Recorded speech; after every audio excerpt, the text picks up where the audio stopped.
Lisa, thank you. I've been grateful to have had the opportunity to work closely with you, as with Judge McEwen, as with Mike Greco, and Mr. Goodman, who I've known since the beginning of time.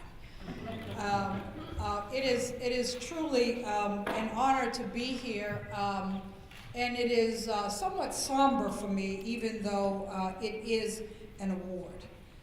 But it is really my honor to talk about the inaugural ABA International Human Rights Award and the fact that Wang Yu of China was selected to receive it. The ABA established the award to honor and give public recognition to an individual or entity who has made a special contribution in the area of human rights outside of the United States. Criteria for the award include nominees who have sustained exceptional and direct representation of or for advocacy for persons outside of the United States whose human rights have been violated and or created or significantly expanded access to a legal system for persons outside the United States whose human rights may be or have been violated, and or direct representation in one or more cases that resulted in significant benefits to persons or groups outside the United States whose human rights are or were on the verge of being violated. So by every measure, Wang Yu merits such recognition. And I should point out to you that we have not had an opportunity to speak with her, but nevertheless, she met the criteria and we believe to be deserving of the award. At great personal risk, she has made substantial contributions in furtherance of civil rights, civil liberties, and human rights in China, representing some of China's most underserved and marginalized communities in their struggles to access justice, much of what we all do both here and abroad every day. She has also sought to expand legal pathways to justice for women and girls through her leadership of professional networks of women public interest lawyers. Wang Yu's dedication to justice for underserved communities includes representations in cases involving ethnic and religious minorities, women and girls who have experienced sexual abuse, victims of land confiscations and forced evictions, and human rights activists and defenders. During her extraordinary career, she has represented activists, scholars, practitioners, farmers, and petitioners in cases involving a wide array of issues, including women's and children's rights, and the rights to religion, housing, and freedom of expression, assembly, and association. She has been hailed by many as symbolic of China's human rights defense community, not only in her community, for her commitment to the public interest, but also just as a lawyer in general. She began her career as a commercial patent lawyer, but then in 2008 she began to see things and to advocate in human rights cases. She began doing a lot of public interest work and was ultimately arrested. And after her release in 2011, she focused on fighting injustice suffered by China's most marginalized and vulnerable communities. And she did this regardless of her personal consequences or what may occur to her. Over the past several years, Wang has shown commitment and courage by representing clients who are widely believed to be wrongly accused of crimes because of their beliefs or work were viewed as a threat to the Chinese government.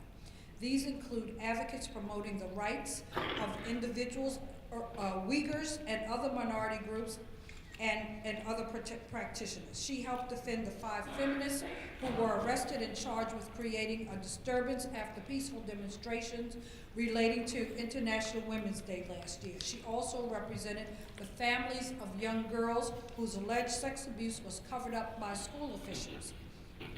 Wang has undertaken these cases despite frequent harassment, threats, searches, and physical assaults by the police.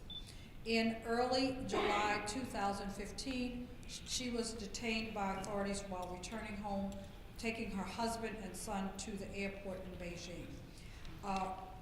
After she disappeared, more than 100 lawyers signed an open letter calling for her release, and the authorities subsequently targeted almost all of the signatories in a national crackdown. She was detained without communication with her family and counsel, and not formally charged until January 2016. The Chinese government, we know, we've probably seen a lot of reports that have been issued with regard to her release and her bail, and we have not been able to really confirm any of those reports. And as I said early on, we have not been able to speak with Wang Yu directly, but we thought that because she meets the criteria of this award, that it was still important to go forward with the award and honor her for the principles and the independent and vigorous advocacy that she represents. She has been widely hailed as a symbol of China's brave and tenacious rights defense community. One of her supporters wrote that she has tremendous courage, selflessness, and dedication, both professional, personal, to helping others to overcome injustice and protect human rights. She has become known as a woman warrior among human rights lawyers, pushing ahead without hesitation on legal advocacy to challenge a wide range of social injustices and eventually becoming a strong and inspiring leader. Her nomination for this award was supported by many individuals and organizations worldwide.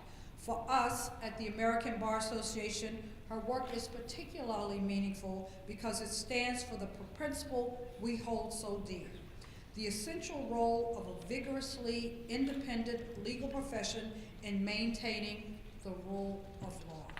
We work hard to uphold this principle here in the United States and stand in solidarity with our legal colleagues around the world when this right is ever in jeopardy. So we know that she cannot be here with us today, and we'd like to show a brief video in tribute. And so we hope that someday that she will be able to be here and meet with us at some point in time so that we may personally congratulate her. So, to the video. Thank you.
every day in ensuring the democracy around the world. It is our duty, it's our responsibility, and it is why we honor Wang Yu today. So thank you very much.